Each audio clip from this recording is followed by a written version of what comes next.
Сонирмилах цаг толиулж байна. Дараах зохиолыг танд албан ёсны эрхтэйгээр хүргэж байна. Та subscribe дарж нэгдээд цаг алдалгүй зохиолон сонсороо. Оюуны өмчиг дээдж буй танд баярлалаа. Зохиолч Дарьсүрэн онцгой эрх 47 дугаар хэсэг. Юкей би чамд сайхан мэдээ сонсгоё. Чэло баярлах бах. Акасайг миний туслахаар ажиллуулахаар болсон. Би татгалзаагүй. Нөгөө талаар та хоёр уулзаагүй удлаа. Цаашдаа чамд түшиг тулгууртай шүү дээ. Ер нь чамд ямар санагдаж байна да? Би бол ганцхан чиний саналыг л харгалзах ёстой. Акасай гол төлөв манайд ажиллана. Тэгэхээр чиний сэтгэл санаанд тохирох хүн байх ёстой гэж аятайхан хэлэхдээ Юкиг ятгах хандлага гаргажээ.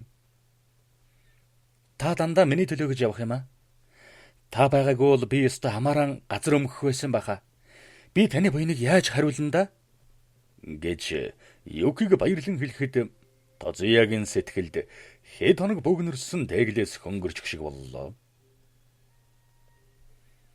Тозия Юкигийн сэтгэлийг догдлуулж чадсандаа дотроо баярлана.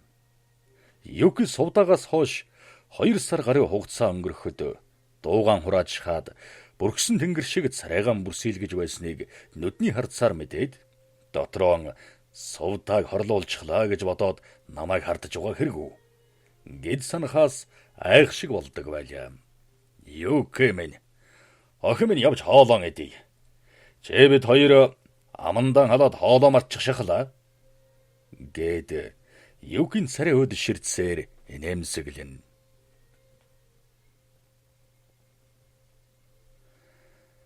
Тозия хоолны дараагаар цэргийн төлөөлөгчдийн газар руу ирээд Квантуны армийн удирдагч Уэдатай утсаар ярьлаа.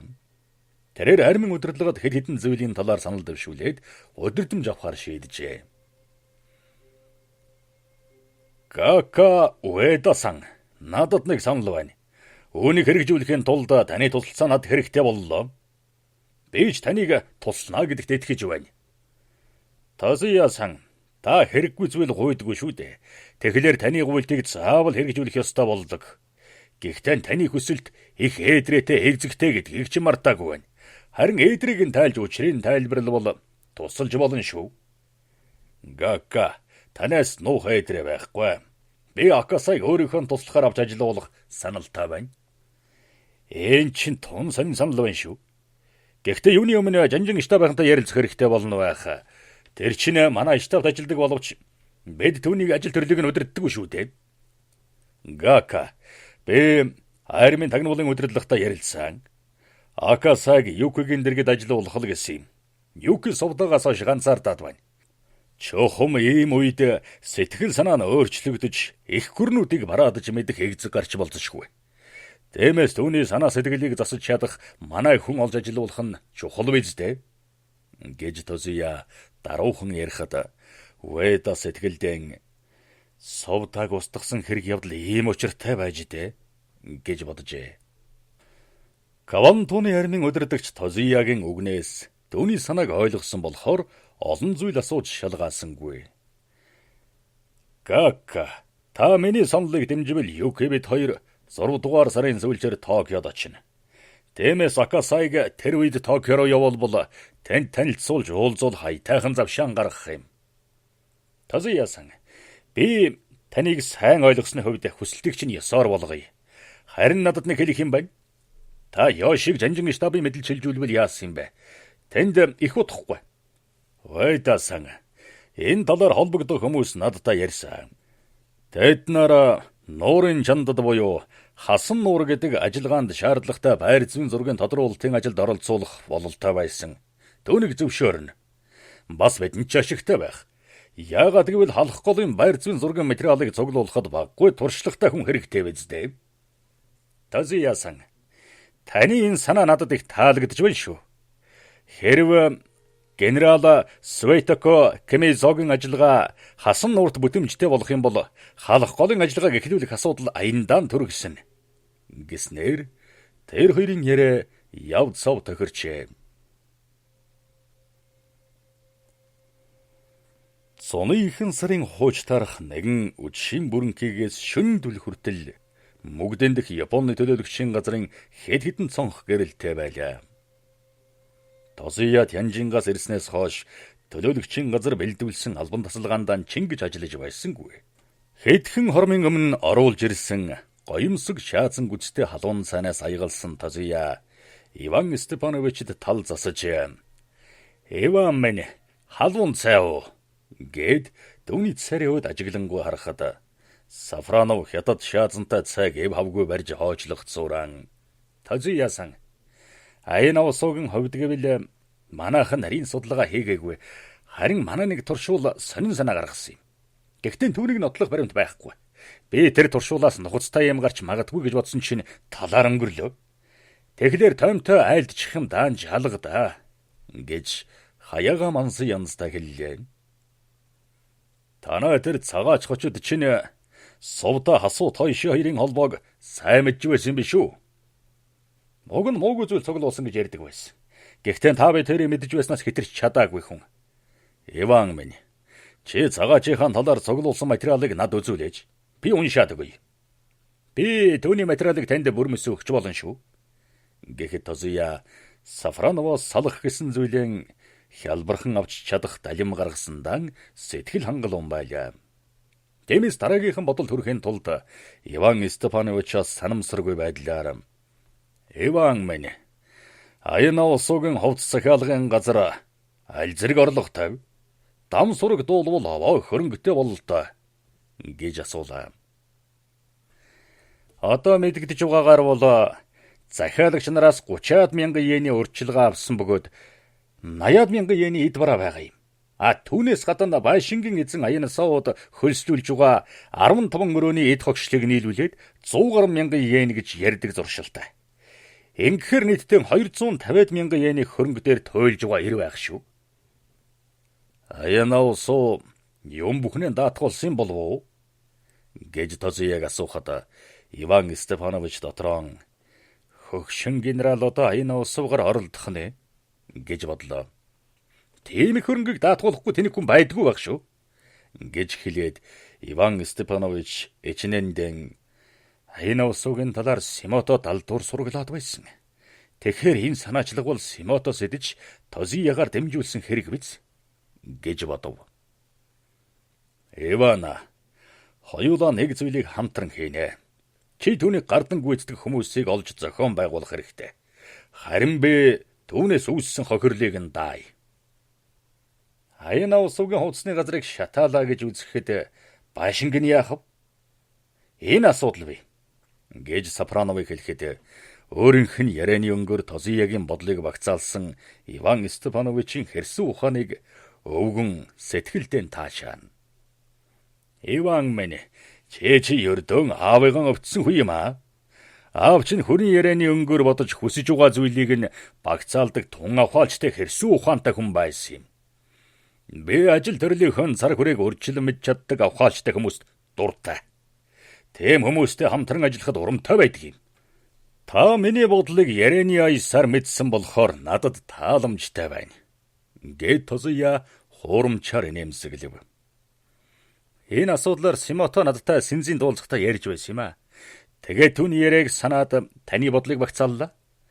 Симото таны даалгаврыг хэрэгжүүлэхдээ Йошигоос илүү туршлагатай хүн шиг санагдсан шүү. Йоши бол нууц ажиллагаанд дадаагүй, боёлх арга барилтайгаас гадна хамт ажиллахад адармаатай их зөрүүд хүн байсан. Харин Симото бол тун туршлагатай хүн" гэд Сафронов шаазантай цайнаас оочлон. "Иван минь, Йоши бол жаахан молгоо хүн. Би түүнийг энэ шинэ ажиллагаанд оролцуулахгүй. Түүний харин шин таарсан ажил манайд мундахгүй. Одоо Жанжин Шлабийнхан Солонгосын хойгуур нуурын чанд руу анхаарлан хандуулаад байна" гэд Тозия санамсаргүй яриа үүсгэв. Тозиягийн ярианаас үзвэл тэрээр Солонгост байгаа армийн генералуудын үйл ажиллагаанд атаархсан илт байлаа. Тиймээс Иван Степанович Тозиягийн яриаг сонсож суухдаа Умард Солонгос манжуур Оросын хэлийн талаар армийн нөлөө бүхий генералууд сонирхож байна гэсэн. Жанжин штабын даалгавраар хошууч генерал Ямасаки Дайранд очиж Атман Семеновтой Сим уулзсан. Тэгээд Атманыг Токиод үрсэн гэдэг. Ингэхлээр Японы армийн энэ удаагийн шинэ хувилдаан зөвлөлтийн алс дорнд руу чиглэх нэ. Чингүл армийн энэ ажиллагаа Манжуур Солонгосын ойролцоо тухайлбал Хасан нуур руу чиглэсэн учраас Тозия нуурын чандад оншилсан хэрэг. Тозия Ёшиг өөрийнхөө ажиллагаанд оруулахгүй гэснийг үүнтэй харьцуулах юм бол баяр зүйн зургийн материал цуглуулахаар тийш нь явуулах санаатай байгаа болол доо. Харин Тозия Симато хоёр Аянаа улсыг хорлон хохируулах замаар өөрсдийнхөө гарт оруулж ашиглах нь ээлд. Тэгвэл юунд ашиглах вэ? Төөнийг зөвхөн Ар Монголын эсрэг чиглүүлсэн ажиллагаанд ашиглаж болно шүү дээ гэж бодно. Сафронов өөрийнхөө энэ төсөөллийг шалгахын тулд би хамтран ажиллахад татгалзахгүй. Хэрэгтэй бол Хасан нуурын газар нутгийг сайн мэдэх хүн ч олж болно. Энэ талаар Атман манайд тусгай удирдамж өгсөн гэж өөрийнхөө санааг сэжиглүүлэхгүй хичээж хэлэв. Эван минь би тэр ажиллагааг амжилттай болно гэдэгт итгэхгүй байгаа. Газрын зургийн баяр зүйн асуудлыг 6 дугаар сард шийдэж баяр зүйн зургал хийнэ гэнэ. Энэ бол соёотой хүний бодол. Бүх хүн өөртөө өрсөлдөж байгаа бүхийг унгааж хүн хайдаг. Би Хасан нуурын ажиллагааг унгаж хүн гарвал баярл нугийнхээс халаглаж гаслахгүй. Бид халах голын баяр зүйн сайн зурагтай болохын тулд 3 жил материал цуглуулж байна. Ингэж байж сайн зурагтай болж ажиллагаагаа амжилтанд хүргэх сургуультыг газрын зураг дээр хийн шүү дээ. Харин алс дорнод руу давтлана гэдэг бол барын аманд хоол байлднэ гэсэн үг.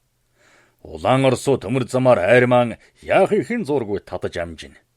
Чи ханхан нуурын ажиллагаа яаж сүрснийг санаж байгаа биз дээ?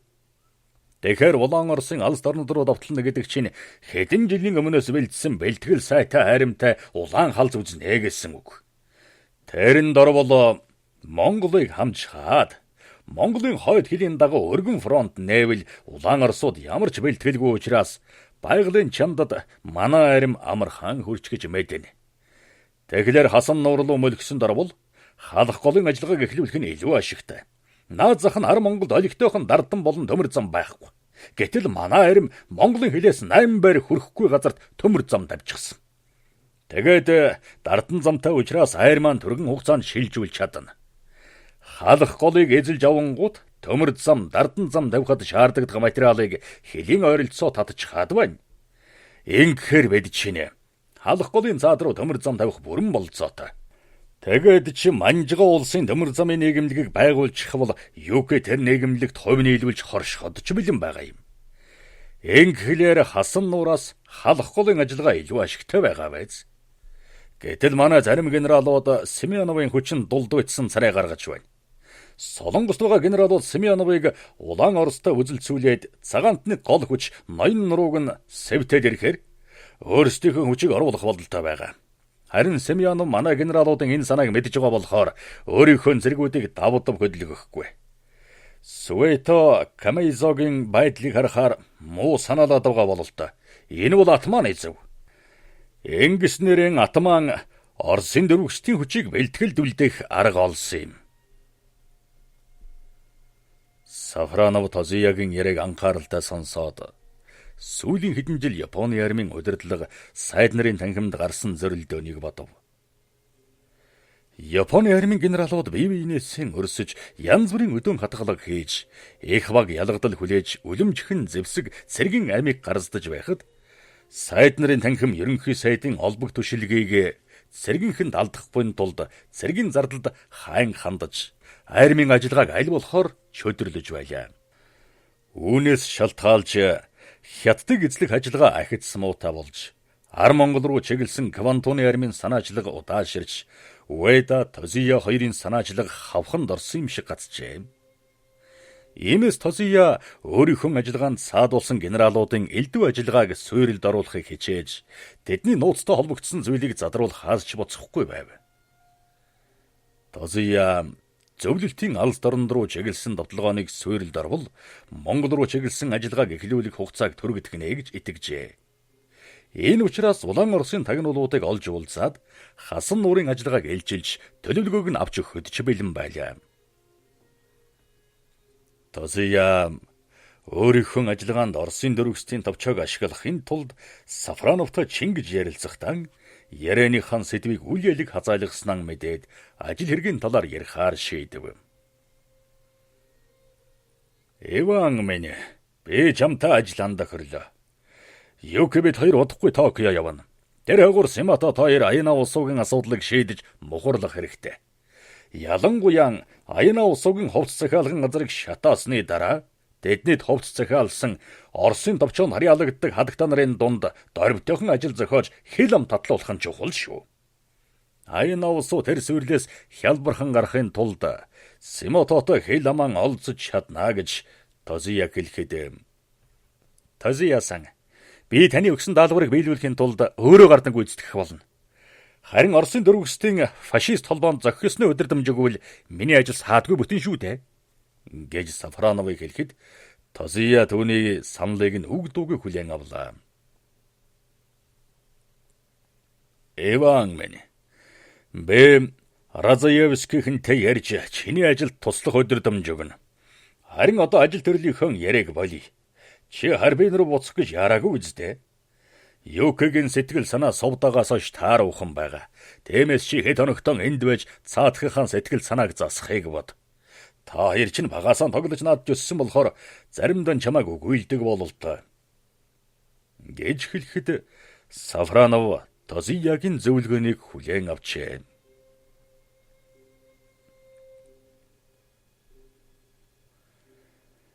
1938 оны хавраас Манжуур Солонгос дахь Японы цэргийн штабын ажил ундарсны адилаар Хато генерал дундагцаа болдолгүй удаджээ. Тэрээр Харбин дахь Оросын фашист холбоо Оросын дөрвөстийн товчоо зэрэг байгууллагын удирдлагыг удирдан залах мэрэгэн зөвлөх болсноос хойш зөвлөлтийн алс торонд руу хараагаан сунгасан Японы армийн үйл ажиллагаанд баггүй ханд оруулсан. Тэрээр амар мөрөн түүний сав дагуух зөвлөлтийн хот суурин уйлдвэрд завод гацаа тосгоныг галдан шатаах, орон нутгийн коммунистуудыг толгой дараалан устгах, зөвлөлт засаг төрд дургүй хүмүүсийг олж мөнгө хөрөнгөөр хангах замаар өөртөө татаж хорлон сүтгэх ажилд ашиглаж байсан. Хато энэ бүхнийг хийхдээ алс дорнд руу чиглэсэн 30 дивиз бүхий 5 дугаар армийн тэргүүн дой харагийн заавраар зохицуулж гүйцэтгэдэг. Тэгтэн хорлон сүйтгэгчдийг бэлдэх тусгай сургуулийг хайлаарт байгуулжээ. Тэр сургуулийн сонсогчд нь Оросын дөрвөстийн товчооны харьяанд байдаг хаан Оросын армийн оргодол баг дарганараас бүрдэхин зэрэгцээ. Тэдний газрын зургийн мэргэжилд сургадаг байлаа. Эндхийн газрын зургийн мэргэжилтэнгүүд нь Монголын буйр нуур, халах голын сав дагуух газар нутгийн зургийг бэлтгэхэд оролцох ёстой төдийгүй зөвлөлтийн алс дорнодын газар нутгийн байр зүйн зургийг боловсруулахад шаардлагатай мэдээ баримтыг цуглуулах ёстой. Хатогийн ажлын 2 дахь чиглэл бол Умард Солонгос зөвлөлтийн хөлийн дагуух уул нуруудаар бүгсэн орон нутгийн мухар толгойтны үр ичээг илрүүлэхэд чиглэж байлаа. Ялангуяа Умард Солонгосын хойгуур Чамбай шаны нуруугаар бүгсэн Солонгос хятадын мухар толгойтны үрийг илрүүлж тэдний дотор өөрийн хүмүүсийг шургуулахыг чухалчилдаг. Хатогийн ичнээний энэ бодолд Хасуу Тойши онцгой үүрэгтэй болоо. Тэрээр эгчийнхэн сургийг гаргах эгзэг эрэлхийлдэг болсныг гадралсан генерал сэтгэлдээ баггүй түгшиж байжээ. Хато Хасуу Тойшигийн эгчийг эрлэг тамд элгэх арга хайж байсан. Тэр үед генерал мухардвал байдлаас амжиж гарах азтай ирлээ. Ирээсигийн ойролцоо онхолцсон галтрэгний сүйрлээс хойш Хатогийн сэтгэл уужирсан боловч Хасбаатрыг Хасуу Тойшигоор өргөтүүлэх гэсэн ажиллагаа бүтэмж муутай байв. Гэсэн ч хашир генерал нарийн боловсруулсан арга болоод Сафроновыг өрөөндөө урьжээ. Хато Сафроновтой уулзсан даруйдаан энгийн яриад элгэж энэ тэрийг хам чимсээр алгуурхан албан яриандан орлоо. Ноён хоронда Умард Солонгостой тусгай хэсэг явуулахар болсон. Тэр хэсгийг та удирдах явбал ямар вэ? Манай талаас Хасуу Тойшиг томилох санаатай байгаа та хоёрын ганцх сүрхийний хилдэг биз дээ гэж Хато генерал үгэн цэнэж хэлхийг ажигласан Сафронов мөгдөнд байхдаа Тозиятай ярьсан нэгэн яриаг саналаа. Сафронов халааснаас янжуур гаргаж генералаас зөвшөөрөл аваад тамхин асаахцуур Хато Тозия хоёр яггүй зөрчилтэй байгаа юм байна. Айгүй бол Аяна Усовгийн гарыг мухарлаж хоослох гэсэн Тозиягийн бодлыг Хато мэдсэн байх нэ. Тэгвэл Хато энэ нууцыг хинээс мэдсэн байхав. Эднэр алдар тушаал булаалддаг болохоор нэг нууц нөгөөд дамждаг шүү дээ. Тэгтээ Аяна Усыг хоосруулах нууц ажиллагаанд намайг оролцсон гэдгийг хинээс мэдсэн байхав. Хато Тозиягийн ичнээний бодлыг дамжуулж шан хөлс авч мэдэх хүн чинь хэн бэлээ? Симото байж болох уу? Тэр золиг хэрэг хочтыг мухар толгойтнуудад алдаж хаад түүнийг цайруулахын тулд Хато Тозия хоёрын хооронд чулуу хайж хоёр генералыг яс булаалтсан нохой шиг хэрэлдүүлэхэд хүрсэн шүү дээ гэж бодно. Ноён генерал, би бол тушаал биелүүлэх ёстой сэрэг хүн шүү дээ. Тиймээс эрхэм дээдсийн өгсөн үүрэгээс татгалзах хэрэг надад байхгүй гэж хэлэхэд Хато баярлсан янзтай нэмсэглээд би чамд хинч мэдээгүй нэг нууц ажиллагааны талаар хэлж өгье. Энэ зуны сүүлчээр Солонгос тугаа манай армийнхан Улаан Оросын алс дорнд руу жигүүрэн дэлгэх болно. Тиймээс юуны өмнө Туминган голын сав алс дорндын хил дагуух Чорны уулын чанд Посиотын булангийн хойд нутгийн байр зүйн зургийг хийхэд шаардлагатай тодруулалтын ажилд явуулах онцгой даалгавар Жанжин штабаас ирсэн. Солонгост байгаа манай армийн үйл ажиллагаа Умард Солонгосын Чосаалы, Хоньери, Ужайныгийн чиглэл тандах учраас танай харцагнуудыг улаан зэрэг хувцсаар хувцлаж Чорны уулын хавар нутгийн гүн дэлгэх болно. Газрын зургийн тодруулалт хийх хэсгийн ажиллагааг дөрөгдөхийн тулд Далунилийн Нангамын нуруунд байгаа мухар толгойтны ихээхэн хүчийг тэндээс солдуулах шаардлагатай болоод байна. Тэднийг Оросын армийн хуучин зүтгэлтэнгүүд зайлуулах нь зохимжтой юм. Тэднийг зайлуулж чадвал гэрийн харбины төмөр замын зангилаа болсон тентхийн төмөр замаар армийн техник хүчийг Оросын хил рүү татах боломжийг хангана. Хэрвээ та тэр ажиллагаанд оролцвол бид Атман Самьяновт шууд танилцуулж таныг бусад ажлаас бүрмөсөн чөлөөлнө гэж хэллээ. Хато Хасуу Тойшиг энэ ажиллагаанд оролцуулахдаа хоёр зүйлийг гоцон гарчээ. Хатогийн тооцоолсноор бол Хасуу Тойши Мөлийн Возилингийн нуруунд байрлсан орон нутгийн партизаны хэсэгт байдаг ахтайгаан холбоо барьж ажиллаан зохицуулна гэж боджээ. Хасуу Тойши эгчтэйгэн уулзаж ахыхын сургийг гаргаж чадсан бол Сомутай, Сийлэнхэ, Гуян, Сойхинхэ хотуудын ойролцоо ажиллахдаа ямар нэгэн сэжиг гаргах нь дамжиггүй. Учир нь энэ хотуудад мухар толгойтны холбоочд цөөнгүй ажээ. Хасуу Тойши ахыхаан холбоочонтой уулзаж ахтайгаан учрах эгзэг гаргаж чадвал түнд хинж саад хийж болохгүй гэдгийг Хато тусгай хэсгийн удирдлагад хатуу тушаажээ. Хэрвээ Хасуу Тойши ахтайгаан уулзвал түүнийг далимдуулж ахыгаан барьж өгөх даалгаврыг Хасуу Тойшид өгөх ёстой байлаа. Хасуу Тойши энэ болцлыг хүлээн аваад түүнийг биелүүлэх явцдаа урван тэрслэх хандлага гаргавал Хасуу Тойшиг тэр дорн устгах тусгай төлөвлөгөө боловсруулсан болоо. Хато Хасуу Тойшиг устгасны дараагаар Тозиягийн өргсөн охины зарц сувда армийн нууцыг Тозиягийн амнаас сонсоод Хасуу Тойшид хэлж мухар толгойтнуудад дамжуулдаг учраас Улаан Оросуу тэр мэдээг хүлээн аваад Японы армийн ажиллагааны эсрэг өөрчилсөн бэлтгэл хийдэг байсан нь ханх нуурын ажиллагаагаар батлагдсан гэдэг дүгнэлт хийж Жанжин штабт илтгэх байлаа.